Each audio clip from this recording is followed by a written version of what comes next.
Okay, hello everyone. Welcome to the social housing panel here at Statehouse Futures. We are so glad to have you here. If you are just joining us, please put your name in the chat, where you are from, and anything you'd like to learn from the panel. Let's get started. I'm Pete Davis, Director of the Democracy Policy Network, or DEPN for short. We have a wonderful panel on social housing for you today. There has been an amazing development in the last decade, which is that we as a country have started to rediscover a fundamental truth about solving public challenges, which is that there are many alternative ways to try to solve them.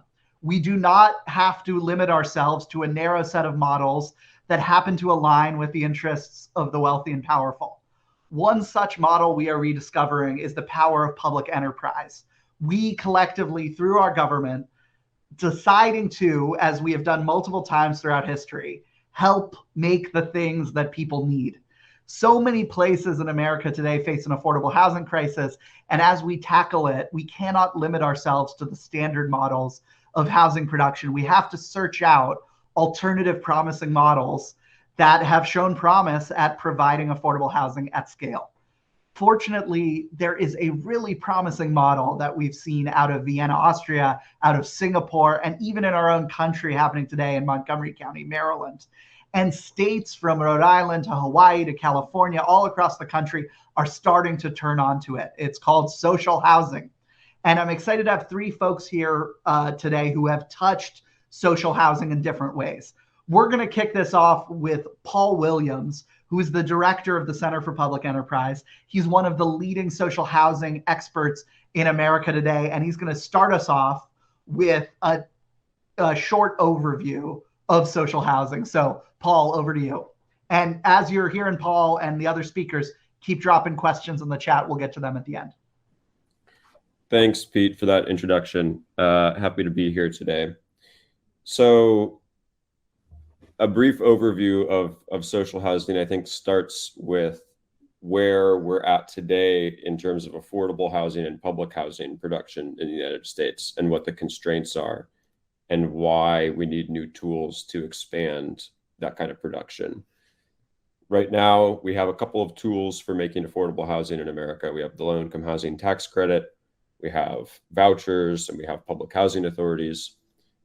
But over the past 40 years or so, the budget for public housing authorities has shrunk pretty significantly. It started in the 80s and 90s and has kind of followed on that trend. So these agencies that we created across the country, 70, 80 years ago, and were huge players in housing production back in the 40s and 50s and 60s, are now kind of shells of their former selves. And they don't have budget. They don't really build housing anymore. Occasionally they'll do rehab projects, and they'll do, a tax credit project, something like that. But they're not really active in housing production anymore. But they are public agencies that we created that have a lot of statutory authority and access to resources. And they're really great places potentially to locate some of this activity that we want. We want the public sector to do more housing than we're doing today. We have these agencies that can help do that for us. So that's where this kind of new social housing mixed income model comes in. In a lot of other countries around the world where public housing, was created around, similar times and has been more successful in being sustained, a lot of those places do this kind of mixed income model, right? Where it's not just social housing, public housing for the very lowest income strata. It's social housing, public housing for a huge swath of the population, almost anyone who wants it. And you have some differences, right? In Singapore, 90% of people live in publicly built housing. In Vienna, like 60% of people live in social housing. So the way these programs work, there's a few different ways to kind of do things. What I'll start with is there's a public housing authority in Montgomery County, Maryland, just outside of DC, called the Housing Opportunities Commission. And about 5 years ago, they kind of paved the way with an innovative financing approach to help them build more new publicly owned mixed income housing than the federal government gives them subsidies for, right? They still get their federal subsidies. They do everything they can with those subsidies, but they thought, you know what, I can actually do more if I create a new kind of model for myself to build new mixed income housing. And the approach is really simple, right? If you build a building, it costs a lot of money. You have to pay workers, you have to pay for materials, you have to pay for land potentially, you have all these costs. So what do? You take out a loan. You have to pay that loan back over a term of 20 years, 30 years, something like that. And the rents that you get have to be enough to cover those payments. Otherwise, the bank's going to come take your building, and nobody wants that.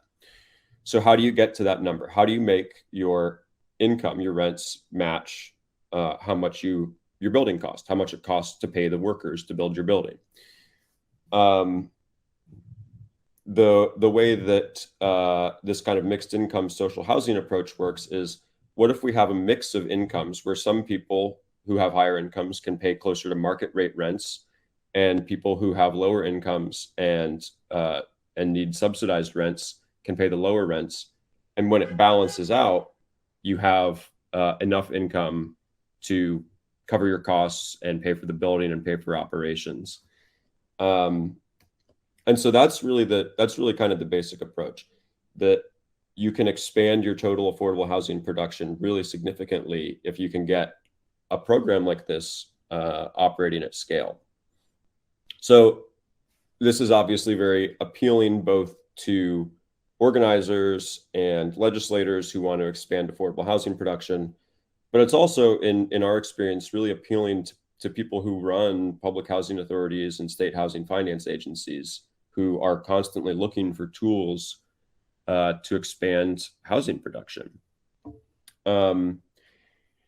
So we've done a lot of work over the past couple of years trying to take this model that Montgomery County kind of adapted from international tools that they have seen, and spread it around to other housing authorities and legislators and state housing finance agencies who might be able to adopt it and expand that production. The other kind of note I'll make about it, I think, is that what's unique about these approaches is that the public sector is the entity that's really the actor here, doing the development work. Not actually doing the construction, right? It's not, you don't have public employees with hammers and nails. That did happen in the 30s, but that doesn't happen much today in the United States. But the housing authority or the public agency is the developer, investor, owner in these buildings. And that's kind of a little bit of a jump from the current trajectory that we're on in affordable housing today. But I'll just share with you a kind of anecdote. The way that the chief real estate officer at Montgomery County's housing authority talks about this is, he's like, look, I want to own these assets. I want to own this housing, because if I own it, I'm the public housing authority. That means I set policy on the units that I own. So if I say want to rent stabilize all of the market rate or higher income units, I can rent stabilize all of those units. If I want to pay down my mortgage a little bit for 10 years and then refinance and then add more affordable units into the building, I can do that because I'm the owner, it's my building. And also, if I want to pay down the mortgage and refinance and take some cash out of the building and use it to invest in more housing production later on, I can do that. It's my building. And that's, I think, another kind of key different approach here is, right, the public sector should be thinking about how it can build a balance sheet with assets that are providing real public services to real people, that it can be using to grow its role and grow its ability to do economic development in the area. So anyway, we've had a lot of success over the past couple of years spreading this model, and you'll hear from one person in a little bit here, Dan, who's going to talk about how we successfully made some moves forward on getting this model taken up in Rhode Island over the past couple of years. But we've also worked with the city of Atlanta, who has created a new program, kind of a spin-off of their housing authority, that's going to do this kind of activity. There's a bill in Massachusetts legislature. There's a bill in the California legislature. There's a bill in Maine, Minnesota. I don't know why it's all the M states, but it does happen to be all the M states for some reason. So, that's kind of a big picture overview of the basic idea here. I know we're going to hear from two more folks here who have some experiences locally in their own states, and then I think Pete's going to do some Q&A, and I'd be happy to answer more detailed questions about kind of the financing and logistics of how it works. Thank you so much, Paul. Appreciate that overview. A few quick follow-ups, not full Q&A, but Rachel asks, does it save the percentage that usually goes to developers as profit? So my understanding is, if you're a private corporate developer, you're trying to get a profit. Public developers not interested in a profit. Where do they take that profit money, and how is that core to social housing? So the developer profit on a building is actually kind of the smaller piece. So yes, the developer profit is not happening here. You want the housing authority to make enough revenue to be able to cover its costs and kind of add to a little bit of a rainy day fund, right? You want it to have a little bit of cream on the top, because what you don't want is something happens to the building, something happens to the roof, and you need an emergency repair and you don't have the money. You don't want that. You want a little bit to cover your operations and be safe. The worst thing is, building affordable housing and then not taking care of it well. So you want a little bit of that. But the bigger piece where the profit really happens in housing construction is the capital investors, the equity investors, right? And so an equity investor might cover 30, 50% of the total capital cost for the building, and they might want 15, 16, 17% return on their investment. That big chunk of equity is the piece that's being taken out of the financing here and replaced with a public investment from a revolving loan fund. So that's more where the profit's happening. The developer themselves, they're probably making 6-7% return, which is what you'd get if you just put an investment in the stock market, for example. It's the equity investors who are really laughing all the way to the bank in these cases, and that's what's cut out here. Wonderful. Now let's move to examples of this in practice. So one of the questions a lot of people in the audience, I assume, are wondering is, what can I do in my state or in my city to bring social housing? So we wanted to bring in some examples of that. So we have Denvir here, who is the co-chair of Reclaim Rhode Island, which recently advocated for a very interesting social housing bill in the Ocean State.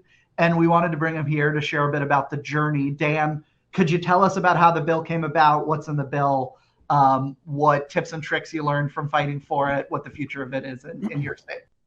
Yeah, sure. Thanks for having me. Well, we've been working closely with Paul Williams. I'll say that to start off, and he's been extraordinarily helpful. So anyone who needs advice on how this all works, I suggest reaching out to the Center for Public Enterprise. But first, just to give a little background on what Reclaim is and how we got into housing. We were founded out of the Bernie campaign in the state in 2020. We built up a pretty significant volunteer operation that was sending, tons of buses to New Hampshire from Rhode Island and things of that sort. And then when the campaign didn't work out, we tried to keep that volunteer operation going with a state focus. And we started out being sort of a omnibus, multi-issue progressive organization. And then after a year and a half of, doing various electoral things, various legislative things, we decided that we wanted to work on housing, and that we decided that we wanted to win social housing and tenant protections. And we decided that the way to do that was not only to do the sort of legislative pressure campaigns that we've done before, but to start directly organizing a mass tenant base, which is what we've spent the last year plus engaged in organizing specifically the tenants of a major slumlord in Rhode Island called Pioneer Investments. And one product of that organizing work is that the state's Attorney General, Peter Nerona, just announced a major prosecution of Pioneer about a month ago.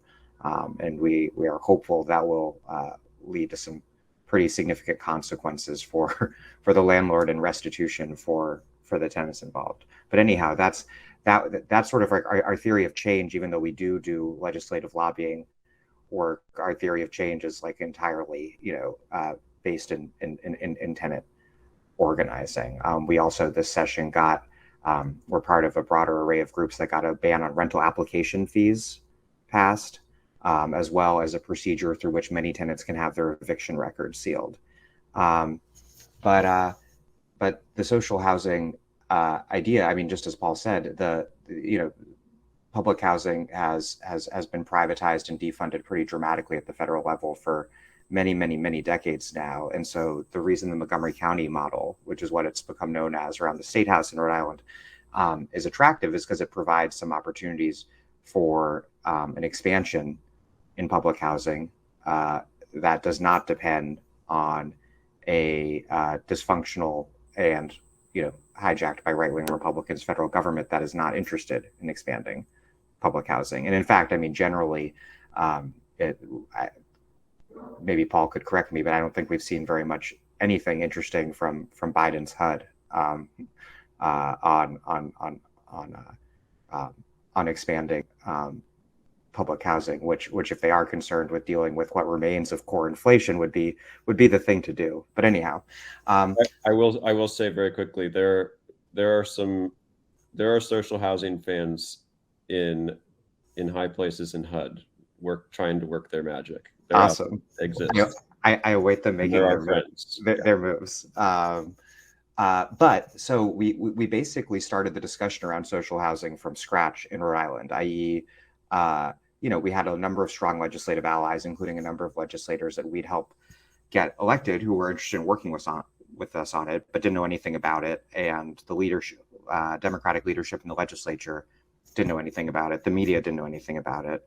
And so I think we spent a lot of the last year and a half or so really just shifting the narrative around social housing and making the idea that a Montgomery County or Vienna style system, these are many terms that have been thrown around in Rhode Island political and media discourse, is a important and serious option to address the housing crisis with. So a lot of the work has been shifting the political discourse through media, through constant conversations with legislators, doing tons of educational events around it. And what we won last session, or 2 sessions ago, the one that ended in June of 2022, was $10 million for public housing authorities. It was not a Montgomery County model with a revolving fund to build mixed income public housing, but it was a first in memory in Rhode Island infusion of state dollars into expansion and repairs and improvements to public housing. Unfortunately, we have a new Department of Housing. We never had a Department of Housing before. So the RFP for that was just put out about like 2 months ago and is being applied for now. But there's some really interesting projects being applied for, including the Pawtucket Housing Authority, which in this 3-story low-rise housing project called Gallego Court that I've spent a lot of time in. It's only the 3rd story of all of every building in the project has been shut since the 1980s. So they want to use, however many millions of dollars to rehab all of those units, which put 64 new public housing units back into circulation. Our big proposal around social housing was actually very short legislatively. It was to create issue a $50 million for the state to issue a $50 million bond to finance a revolving fund that would build mixed income public housing along the lines of what Paul has been discussing and along the lines of what Montgomery County, Maryland has been doing. The budget process got a little confusing and chaotic, and we knew that the bill wasn't going to pass, but we were expecting some kind of seed money to make into the budget. For a variety of reasons that didn't happen, but what will be publicly announced shortly, I mean, I think I can say it in front of people, it's not a secret, but what will be announced at some point. Breaking news here at Statehouse Futures. Yeah, breaking. That we're working with the Secretary Stephen Pryor, the Housing Secretary, and RI Housing, which is the state quasi housing finance, the HFA, to do a big feasibility study on the Montgomery County model and on public housing opportunities for funding and expanding public housing more generally in Rhode Island. That should be being announced and RFP'd rather soon, with the goal of finishing the study by the end of this calendar year, so that we will be set up to pursue a $50 or $100 million bond issue, which would be something that the legislature passes this coming spring and puts on the ballot in the fall of 2024. And the Speaker of the House in Rhode Island, Joe Shikarchi, has been very friendly to this idea. And there are no guarantees, but we're very hopeful that this feasibility study, which we're actively taking part in, will clarify anything that needs to be clarified and lay the groundwork for a major bond issue next year. Thank you so much, Dan, for that update from Rhode Island. So as you're starting to see, audience, if this is your first time looking at social housing, there's this cause of public housing, which standard is just low income housing. What social housing does is it is mixed income. It has low income housing and maybe middle income or even luxury income housing. And the cross subsidies allow for the financing to work its magic. And there's interesting things with also the fact that the government can issue a government bond, which they can get at a lower rate, that allows for these revolving loan funds that allow to fund this. And all the while in the long run, because the government still owns the property, there's more power in the public's hands for the property. So all very interesting stuff. We're going to get to questions at the end, but we have one more example of the government getting involved in housing production. And that's out of Colorado. There are different ways the government can get involved in the provision of housing, and there are internal debates between the different ways, but we wanted to show a variety. And Colorado recently had a bill to help get the government involved in middle income housing through a workforce housing trust authority. MiDian Holmes is the CEO of the Epitome of Black Excellence and Partnership, and was one of the advocates for this bill in Colorado. MiDian, could you share a bit what is happening in Colorado, what led to your advocacy for this, what you're seeing with the Colorado bill? Absolutely, and thank you so much for the opportunity to share and to listen. Paul, Dan, you both are amazing, and thank you for your wisdom and your experiences. So I think the coolest crown that I can wear in this conversation is community. I don't lean into this with experiences of creating legislation or drafting it or sponsoring it. In this case, y'all, I was just community. And so what I saw in my city and in our state here was there was just a collective body of people understanding that when we talk about the housing and the affordable housing opportunities that exist here for us, there is a middle that's missing. So we have the income opportunities for low income, for lack of a better term. We have that opportunity that's there.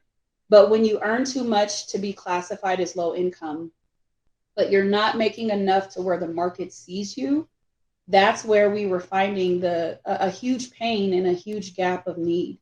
And so when we're talking about essential workers like nurses and firefighters and teachers that want to live where they work, or simply just want to be able to afford to raise and protect their family, there is a huge gap that's there.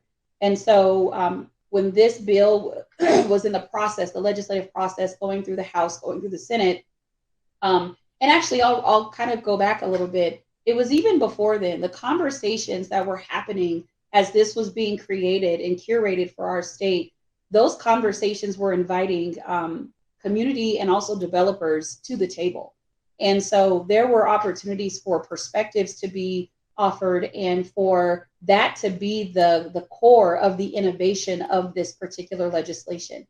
And so when the legislation was in fact drafted, there was it was pretty evident and clear that the voices that were rising through this were a part of a collective opportunity to see how we can do this together. And so as someone that was advocating for this, I was able to offer the public comment and the testimony for the reasons that our community needed this. And so as I was involved and engaged in it, I felt compelled to not only bring my voice, but to be an echo for voices of others that didn't have the same time as I did to go down to public comment or to be a part of these meetings or these conversations. So I went into my neighborhood. I went into, the individuals of that were having lived experiences that this bill was supposed to protect.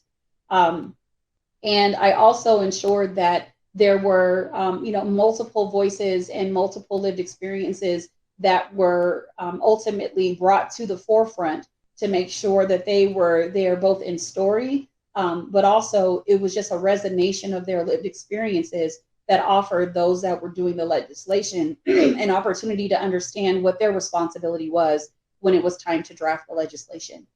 And then throughout it, I witnessed the pushback. I witnessed the concerns. I witnessed the folks that were not on board and that were non-supporters, and just listened to their narrative with intentionality as well to see what it was that was holding them from understanding what the ultimate outcome was designed to be.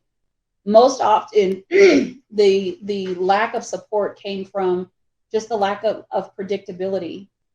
It seemed like it was a lot of individuals that were more so leaning into the status quo because there was complacency there.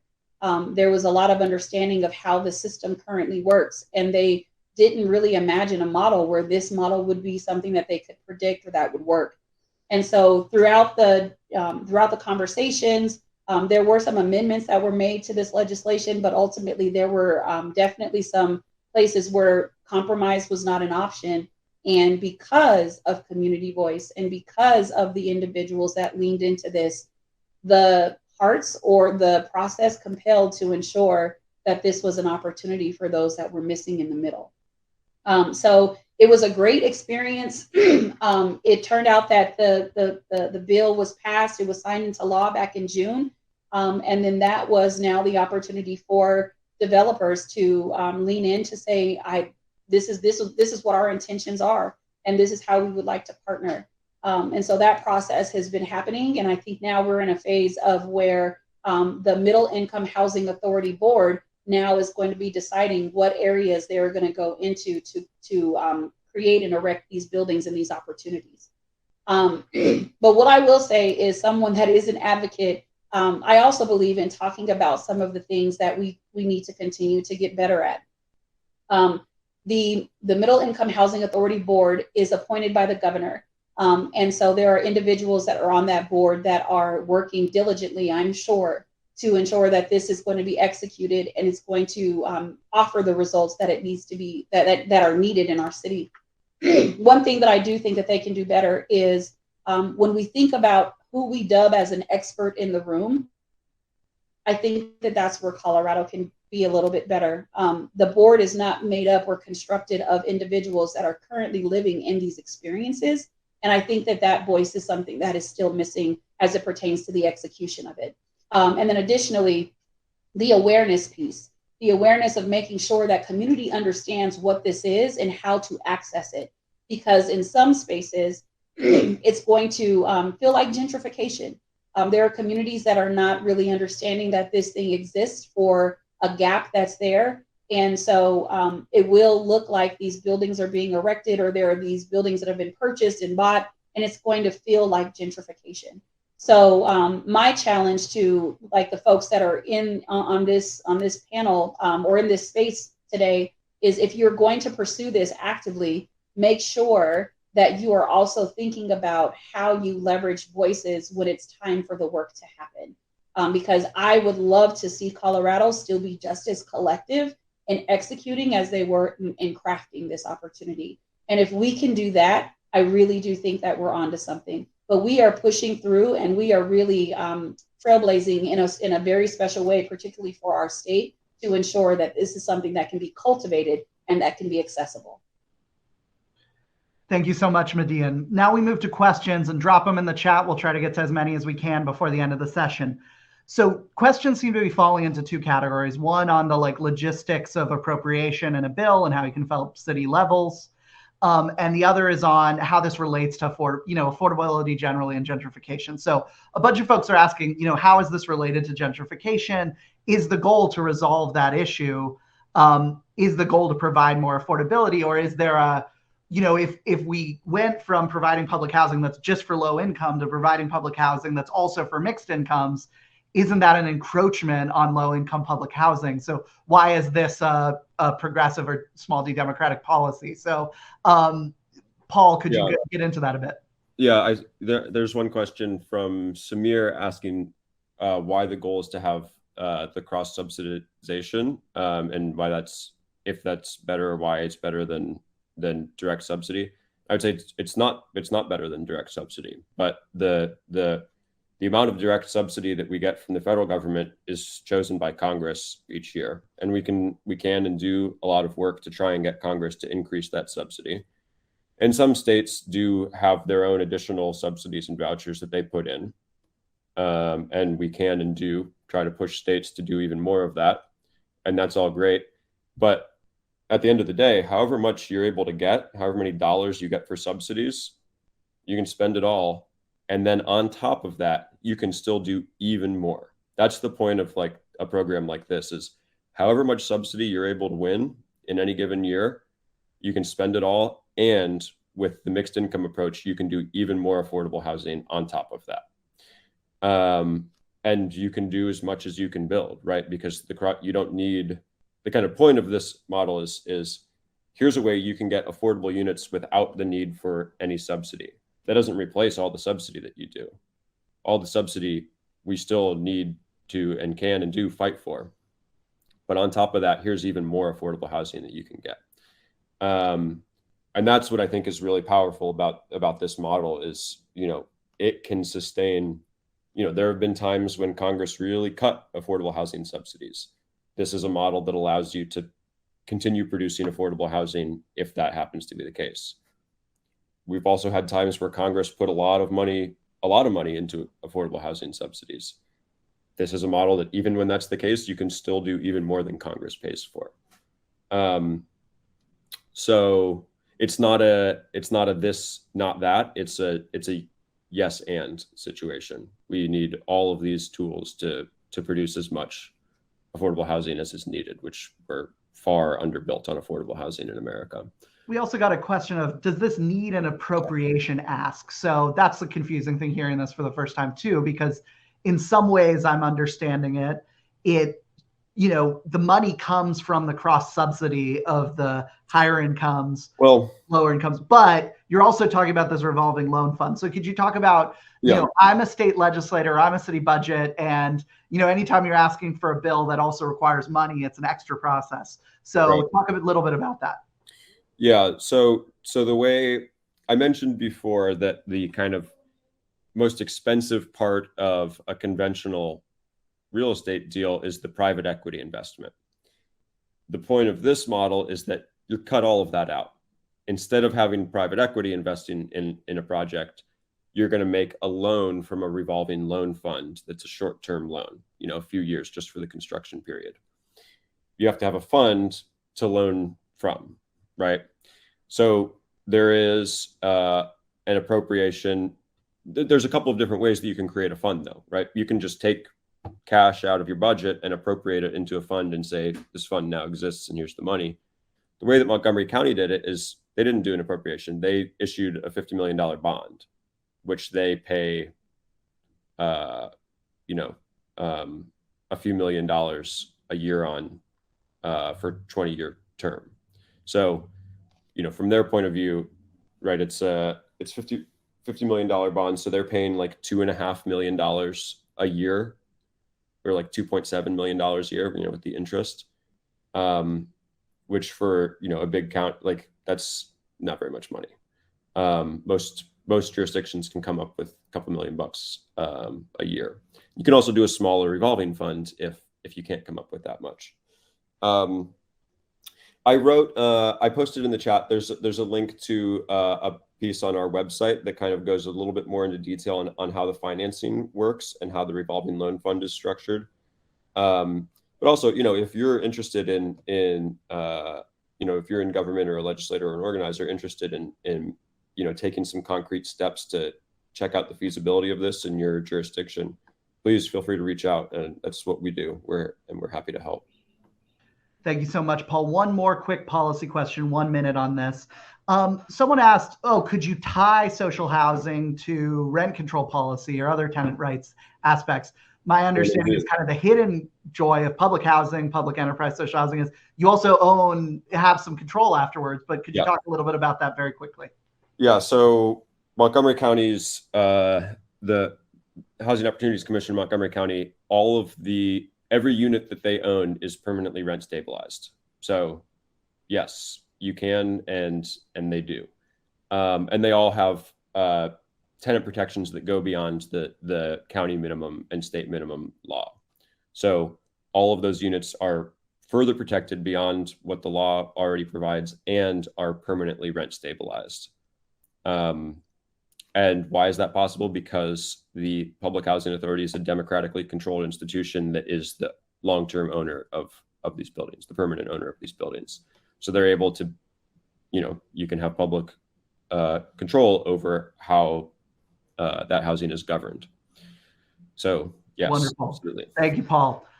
Dan and MiDian, if you could each give 1 minute on what is, as people who have fought for these affordable housing policies in your states, what's any tips or tricks or words of wisdom that you'd like to share on other people that want to champion things like this in their state? So let's start with MiDian. Absolutely. I think that the way that you champion something like this, that's going to essentially reroute or disrupt, if you will, the status quo. My biggest words of wisdom are to ensure that you are bringing multiple voices to the table. When I was brought into this space, I'm not well versed in how the social housing pieces work or how the funding models and all of that. I'm not well versed in it, and I won't pretend to be. But what I am very much connected with is the needs of my community, and being able to have conversations where I can go into my neighbors or to other individuals that are in my network and explain this opportunity in a way that is meaningful and meets us where we are at. That's how you're going to get the individuals that are the constituency of those that have to make the decision. That's how you're going to get them connected, and you're going to get them vested. And the moment that you have that type of interest in those stakeholders, that's when this moves from this form of power to a form of responsibility for the folks that are making the decision. So if you want to really champion that, it's about making sure that you're curating spaces for community to come together to understand what this is, what it can do, ask the questions, and once you have community ready, they're going to be your biggest advocates for it. Thank you, MiDian. Dan, last word on words of wisdom. Yeah, I'll briefly respond to Doyle's question. I think that it's the revolving fund is key in terms of state financing, but public ownership is really important. If public ownership doesn't happen, then it's not this model. And I think a way to get around that, if I'm seeing what the issue is that there's a reluctance for the state government itself to take on ownership of property. We encountered something similar in Rhode Island.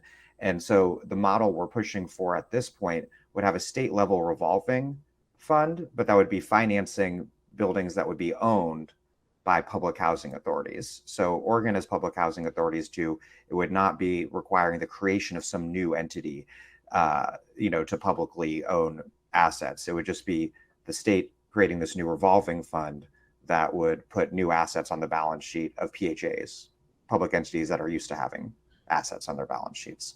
And yeah, I'll just add that. Wonderful. I'll leave as a final note. There is a poll in the right side where you can say, I'm ready to champion this policy, or I want to learn more about this policy. And that way we'll be in touch with you. There's also videos on DPIN's website of Paul talking with Zachary Marks, the head of Montgomery County, Maryland's social housing push. Keep following these three wonderful panelists if you want to learn more. And they're going to also put more info in the chat. So thank you so much for joining us with Social Housing. Our next event at Statehouse Futures is back on the main stage for our true final keynote. So thank you so much for joining us, MiDian, Dan, and Paul. Hope you can champion this new model in your state.